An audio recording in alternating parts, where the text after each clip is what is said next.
That door panel has not been redone. Here are the camo seats. They're freshly been redone. A Chevy emblem embroidered on it. And then the passenger side door panel has been redone in camo. No stereo. And it had a little teeny steering wheel on it. I don't have all the horn hardware. Dash has a few cracks in it. Floor pans are perfect. They are solid. Comes with some nice mossy oak floor mats.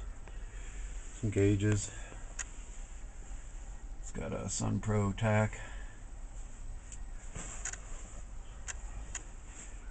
It doesn't have the visors on it right now. There's brand new visors, but they haven't been recovered yet.